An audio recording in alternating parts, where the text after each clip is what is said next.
요한계시록 4장 1절부터 11절까지를 함께 묵상해 보도록 하겠습니다. 제가 1절, 2절, 3절, 4절 이렇게 읽겠습니다. 이일 후에 내가 보니 하늘에 열린 문이 있는데 내가 들은 바 처음에 내게 말하던 나팔 소리 같은 그 음성이 가로되 이리로 올라오라. 이후에 마땅히 될 일을 내가 네게 보이리라 하시더라.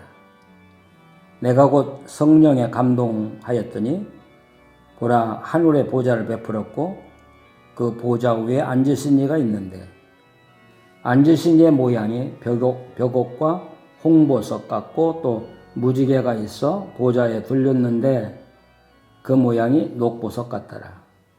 또 보좌에 둘러 24 보좌들이 있고 그 보좌들 위에 24 장로들이 흰옷을 입고 머리에 금면류관을 쓰고 앉았더라. 이제 드디어 이 요한계시록을 해석할 수 있는 기초가 되는 말씀이 끝나고 이제 본격적으로 요한계시록의 묵시가 시작이 됩니다. 이 묵시의 시작은 하나님께서 성령으로 이 사도 요한을 하늘나라로 올리시는 것으로부터 시작이 됩니다. 이 사도 요한이 하나님 보좌 앞에 갔을 때 얼마나 놀랐겠습니까? 그래서 성령에 감동했다고 하면서 보라 이런 놀라운 이두하는 이런 말을 쓰죠. 요한계시록에는 보라는 이야기가 굉장히 많이 나오니까요. 근데 궁금한 것은 왜 이 요한계시록의 묵시 또는 계시가 사도 요한이 하늘 보좌에 올라가는 것으로 시작되느냐는 거예요. 우리는 이 땅에 살면서 내가 누구에게 어려움을 당한다고 합시다. 내 위에 있는 상사들이나 권력 있는 사람에게 짓밟힐 때 나에게는 나를 짓밟고 있는 사람이 하늘만큼 커 보이는 거죠. 이 세상에는 그 사람밖에 존재하지 않는 것처럼 보여요. 그래서 소원은 그 사람을 제거했으면 하는 마음뿐이죠. 이 사도 요한은 로마 제국에 살고 있습니다. 그리고 황제 숭배를 반대하고 거부했다고 해서 지금 반모섬에 유배 온 사람입니다. 그 당시 로마 제국 안에 사는 모든 사람들은 그 뇌리에 로마 제국 그리고 황제는 신보다 높은 분이에요. 아니 저런 황제만 없다면 우리가 자유로울 텐데 꿈에도 소원이잖아요. 그렇기 때문에 다 황제 앞에 무릎을 꿇는 거예요. 하라는 거 다 하는 거예요. 해서는 안 될 모든 범죄까지를 다 하는 거예요. 근데 우리가 요한계시록을 통해서 볼 수 있는 것은 로마 황제가 다스리는 비결은 만약 황제를 숭배하기만 하면 불을 주고요. 향락을 주고요. 부요함을 통해서 향락의 문화를 즐기도록 해주는 게 로마의 법이에요. 여러분 여기 한 거 한다는 게 얼마나 어렵겠습니까? 하나님께서 이 세상을 바꾸시려면 요한을 바꿔야 되는데 요한을 바꾸는 길은 말이 아니잖아요. 그래서 그를 하늘로 올려서 하늘 보좌를 보게 해주시는 것이죠. 다시 말하면 이 세상과 우주의 통치자는 누구냐 하는 걸 묻는 거죠. 하나님의 보좌는 이 우주를 통치하는 지휘소예요. 통제소고요.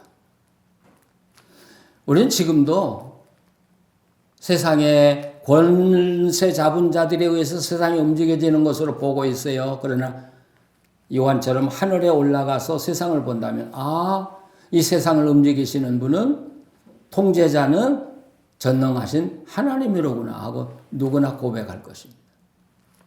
두 번째는요, 요한을 하늘로 올려간 이유는 지금부터 이제 하나님의 계시가 내리는데요. 하나님의 묵시라고도 하죠. 묵시가 내리는데 이 모든 것은 하나님 나라의 관점에서 보아야 되는 거예요. 왜? 하나님 나라에서 나온 것이기 때문에요.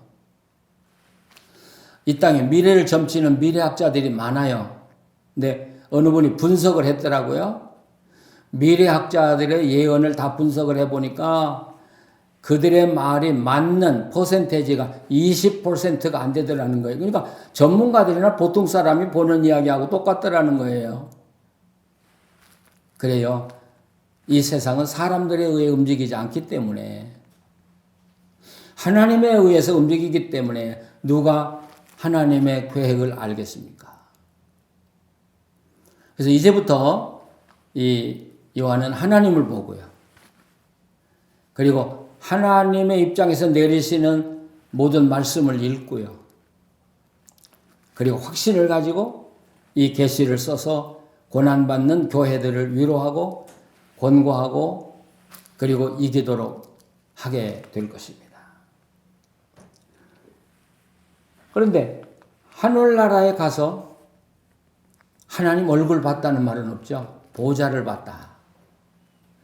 하나님 얼굴 본 사람이 이 땅에 아무도 없어요.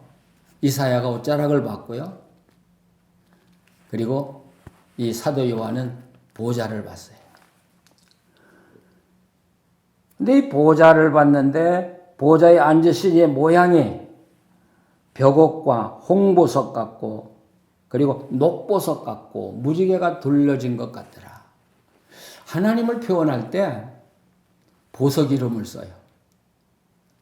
왜 보석으로 표현할까? 하나님의 그 아름다움과 황홀함을 사람의 말로 표현할 수가 없었던 거예요. 그러니까 보석 이름을 썼다고 볼 수 있겠습니다. 그런데 요한계시록 21장에 보면 천국의 모습이 다 보석 이름으로 또 되어 있거든요. 하나님을 보석으로 표현하는 거하고 천국의 모습이 다 보석으로 되어 있다는 거하고 어떤 연관성이 있을 것 같죠? 여러분, 이 보석은 하나님의 성품을 나타내는 것이죠. 하나님의 마음을 나타내는 것이죠. 그래서 우리가 요한계시록 21장에 가서 보겠습니다마는 새 예루살렘의 그 보석들은 보석일 수도 있지만은 이기고 승리한 성도들이라고 보는 것이 아마 올바를 것입니다. 자, 그렇다면 우리가 이기는 자가 되면 우리는 하늘나라의 보석이 되는 거죠. 근데 일률적으로 동일한 보석이 아니고 그 사람만 가질 수 있는 독특한 빛남과 아름다움을 지니고 살아가는 보석이라는 거예요.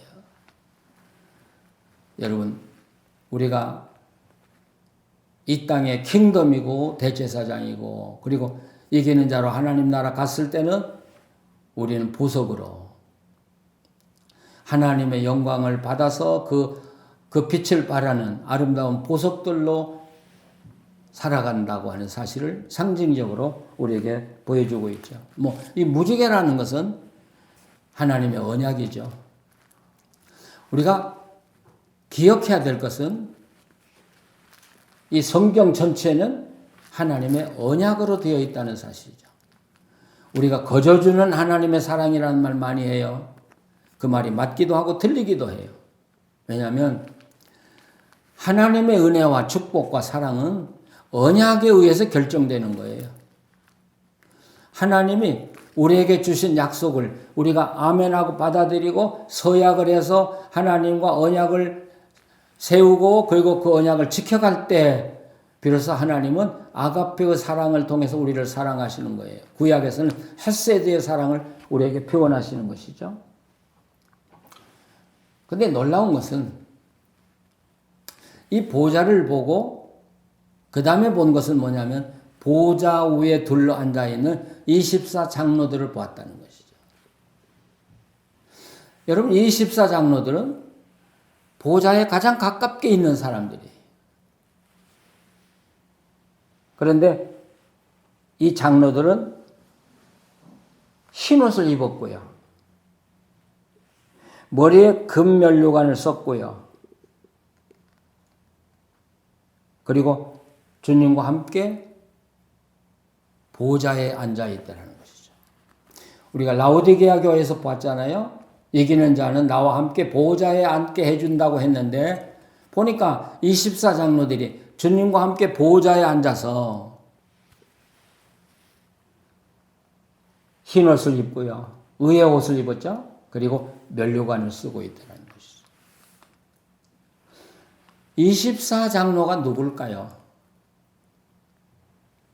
우리가 이 장로하면 많은 오해들을 하고 있는데 원래 장로라는 말은 구약에서 그 시골의 촌장을 이야기했습니다. 그래서 그 마을 사람들이 투표를 해가지고 그 마을의 어른을 뽑았는데 그들이 장로라는 이름으로 불려졌습니다. 아마 이것이 교회, 초대교회 장로로 들어왔겠죠. 근데 여기서 24장로들은 쉽게 말하면 구약의 12지파의 장인 12명의 장로고요. 또 신약시대에 구원받은 성도의 대표인 12장로를 이야기하는 것이죠. 그래서 우리가 이 요한계시록을 보면 요한계시록은 태초부터 주님 오실 때까지 이 구약이냐 신약이냐를 나누지 않습니다. 하나의 교회로 다 보고 있습니다. 그래서 구약의 믿음으로 구원받은 사람들의 대표 12명, 신약에서 구원받은 사람 대표 12명. 이건 대표적인 사람들이고 상징적인 사람이지 꼭 누구라고 이야기할 수 없는 것이죠. 바로 이들의 모습을 통해서 우리들이 장차 하나님 나라에 가서 어떤 대접을 받을 것인가를 우리가 예측할 수 있다는 사실입니다. 그리고 성령의 모습이 나옵니다. 여기 보면 번개와 음성과 뇌성이 나고 보좌 앞에 7 등불 켠 것이 있으니 이는 하나님의 7영이라. 성령이 나오죠. 성령은 항상 7 등불로 표현을 해요. 성령이 우리에게 오셔야 우리 눈이 밝아지고요. 우리가 말씀을 읽을 때 깨달아지고요. 말씀을 살아갈 수 있는 힘을 얻고요.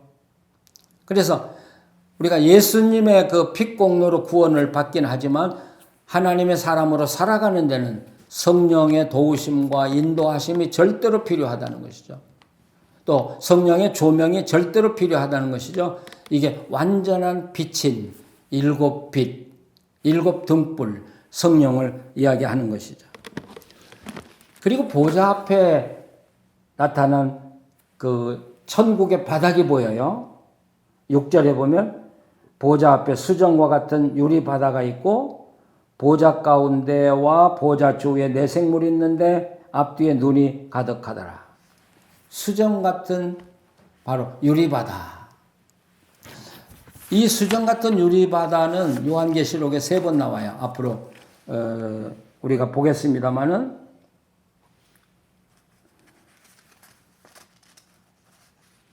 이 유리 바다가 15장에 나오는데 거기엔 또 이렇게 써 있어요. 또 내가 보니 불이 섞인 유리 바다 같은 것이 있고 짐승과 그의 우상과 그의 이름의 수를 이기고 벗어난 자들이 유리 바닷가에 서서 하나님의 검은고를 가지고 하나님의 종의 노래와 어린 양의 노래를 부르더라고 하는 말씀이죠. 근데 구원받은 사람들이 바로 이 유리 바닷가에 서서 이렇게 번역을 했는데요. 원래 여기 전치사 에피라고 하는 건 가해가 아니고 위에라고 번역을 해야 합니다. 그러니까 유리 바다 위에서 거룩한 이김이고 승리한 성도들이 서서 하나님을 찬양하는 모습이죠. 자, 그런데 여기서 참 궁금한 건 유리 바다라고 강조했거든요. 그러면 그 유리 바다 밑에는 뭐가 있을까요? 예, 여기에 대해서는 요한계시록이 밝히지 않고 있습니다. 그러나 분명한 암시가 여기 있어요. 이 유리바다는 죄와 하늘나라를 분리해 놓은 것이고요.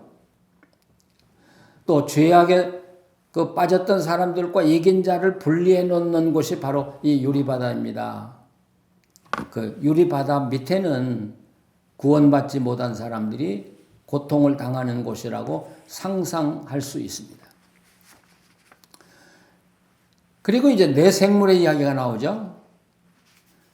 이 내생물은 이 생물이 누구냐?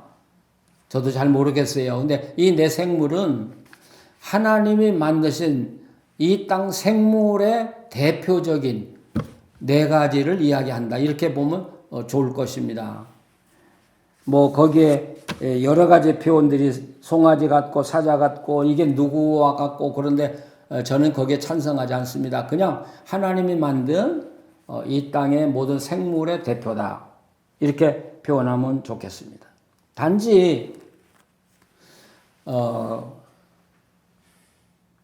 이 생물들에게는 6날개가 있는데요. 우리가 이사야서에서 본 대로 둘은 얼굴을 가리고 둘은 발을 가리고 둘은 날 준비를 하고, 그러니까 하나님이 명령하시기만 하면 즉각적으로 움직여서 하나님의 뜻을 이뤄나가는 그런 존재라고 우리가 말할 수가 있습니다. 여기 하나님의 보좌를 중심으로 해서 24장로가 있고요. 성령님이 계시고요. 거기 어딘가 예수님이 계신데 아직 예수님은 밝혀지지 않았어요. 5장에서 예수님은 나오죠. 그리고 내 생물이 나오죠. 우리가 생각할 때 그러면 이 천국에서 하나님이 가장 소중하게 여기는 존재가 뭐냐는 거예요. 24장로잖아요. 24장로가 맨 먼저 언급이 됐다는 것은 구원받은 성도들이 천국에서 가장 존귀한 존재라는 것이죠. 히브리서에서 우리에게 자세하게 말하고 있어요. 구원받은 사람이 귀하냐 천사가 귀하냐. 우린 천사라고 말할 수 있을지 몰라요. 아니요. 우리는 천사보다 귀한 존재라는 말을 계속 강조하고 있어요. 천사는 종이에요. 우리는 아들과 딸이에요. 어때요? 아무리 유능한 종이라도 종이 아들, 딸을 대신할 수 없잖아요. 그래서 하나님이 우리를 사랑하시는데 하나님은 이 땅의 모든 존재보다도 가장 으뜸으로 하나님이 구원받은 우리를 사랑하신다는 사실을 이 천국의 모습에서 우리에게 보여주고 있습니다. 자, 내 생물들이 하나님께 영광을 돌릴 때 여기 10절에 보면 24장로들이 보좌에 앉으신 그 앞에 엎드려 세세토록 사시는 이에게 경배하고 자기의 면류관을 보좌 앞에 던지며 가로되. 면류관을 보좌 앞에 던졌다. 이렇게 보면 24장로들은 흰옷을 입었을 뿐 아니라 이미 면류관을 받은 사람들이에요. 우리가 7교회 읽을 때 면류관 이야기 많이 나왔어요. 면류관 빼앗기지 않도록 조심하라는 말 계속했어요. 우리는 주님의 피로 구원받았을 뿐 아니라 이미 우리는 면류관 받은 사람들이에요. 우리는 그 면류관을 누리고 살아가야 돼. 잘 보관하고 살아가야 돼요. 그런데 여기 보면 그 장로들이 그 면류관을 벗어서 주님 앞에 드렸더라. 이것은 로마 제국의 풍습과 상통되는 이야기인 것 같아요. 로마 황제가 있고요. 그리고 그 거대한 제국을 황제 혼자 다스릴 수 없기 때문에 분봉왕을 뒀잖아요. 유대 헤롯같이요. 근데 이 분봉왕들이 황제를 아련할 때는 제일 먼저 자기들의 왕관을 벗어서 던졌다고 그래요. 우리는 다 면류관을 받은 사람들인데 이 면류관은 누구로부터 왔어요? 하나님으로부터 왔어요. 그렇기 때문에 이건 당신의 것입니다. 당신이 영광을 받으십시오 하고 하나님에게 드리는 게 원칙이라는 사실이죠. 우리가 이 땅에 살면서 우리가 주님을 위해서 어떤 봉사를 크게 했든지 작게 했든지 간에 여러분 사람이 영광을 받아서는 안 됩니다. 누구도 영광을 받아서는 안 됩니다.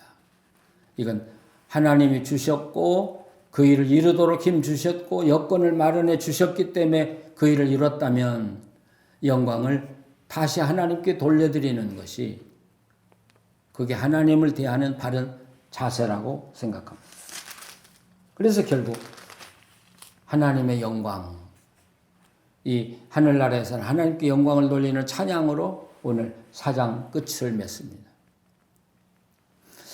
어떤 분들은 이 4장을 천국의 예배다 그런데 또 어떤 분들은